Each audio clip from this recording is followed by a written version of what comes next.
Yeah, I just want to ask you the questions I asked you before. I've modified them a little bit, but feel free to just go off, because I know you will. Because I do? Yeah, because you do. I have lots of stories. Yeah, exactly. So the first question I would like to ask is, how did you come to open the yoga center in Sooke, and what assistance did you receive throughout the process, both divine and human? So I wasn't really planning on opening a yoga studio. I saw that an email crossed my desk at a time when I wasn't working, and I thought, oh, that's interesting, but that's not for me. And it was just about a space that was going to be available in the Hope Center, and I just kind of walked away from it. And then something kind of niggled at me and sparked my interest, and I thought, oh, I could just rent a small space and do a little yoga therapy and maybe do a little homeopathy, and I could do that. And I talked to the people in the building, they said no. So I went away and I thought about it some more. Thought, well, there's nothing I can do. And realized that it was too big an undertaking for just one person. But if I could talk somebody into helping me, I would be interested in doing it. I started to realize that the building itself and the community that it was going to be available for was a bit of a challenge to our community. There was a bit of fearfulness around who the people were going to be in the building. And I thought perhaps the yogis would be a good bridge between the community and the building, a bit of a buffer, and that we would help to set a vibration within the space that would help the people who are coming into the building. The Hope Center building itself is a building that's been designed to help people transition from homelessness, help people who are having different challenges.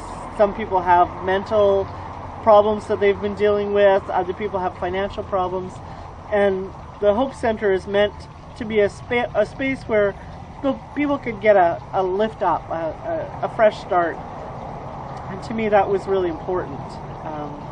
And it was important. It became increasingly important as I looked at it to be there and to be assisting with that process. So I started asking people that I knew, will you join me? Will you join me? And finally I hit upon two young women that said, yeah, we're interested and we'll help. And so we put a proposal in. And graciously enough, our proposal was accepted by St. Vincent de Paul, but there were still some challenges because I was still lacking in funds, and there was a lot of work to be done. So we talked to St. Vincent de Paul and we asked them, would you be willing to do these modifications for us to make the space what we need? We need bathrooms that open into the space. We would prefer a wall that would make the space available to be used for smaller classes some of the time. And over the other side, because we have the whole end of the building, on the other side of the hallway, we'd like to have a treatment center and a room for a little snack bar and our reception area. And we just put it out there. And somehow, I'm not exactly sure how it happened, but the angels came in and created this entire space for us exactly as we asked, and in an even better format than we could have imagined. So it was just divine blessings that created this space and made it available for us. And we moved in September.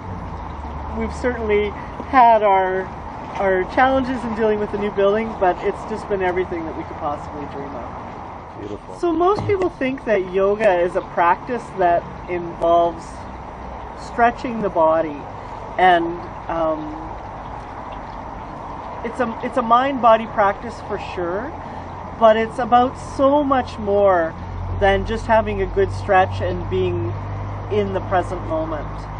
Yoga was developed thousands of years ago as a series of practices that were to help you work with your human operating system. So in yoga, we recognize that we are spirit, we are spiritual beings having a human experience. And we were given these bodies as tools, our bodies and our minds, to help us have this spiritual experience. That means that we need to be able to work with our energies, work with our creativity, work with our mind itself. We need to recognize that we are more than just our physical being. Yoga is the practices that help you to work with all of those things, but again, it's so much more. So Kundalini Yoga, for example, is known as the Raj Yoga. It's the umbrella that all the other yogas came from. It was taught only secretly until 1969. A man named Yogi Bhajan came from India. He was a master of Kundalini Yoga, and he came here to share the secrets of Kundalini Yoga. The reason that he did that was because he recognized that the times were becoming more and more complicated, and human energy was being taxed in all kinds of different ways, and we needed tools in order to deal with these challenges. So he came to Canada and he started teaching this practice openly, and it's now spread around the world.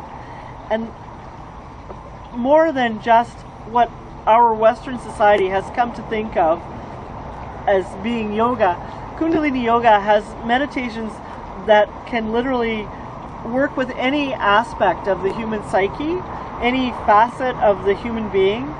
We can strengthen the energy system that runs our body so that we can operate on, for example, less sleep in more stressful situations and excel within those situations.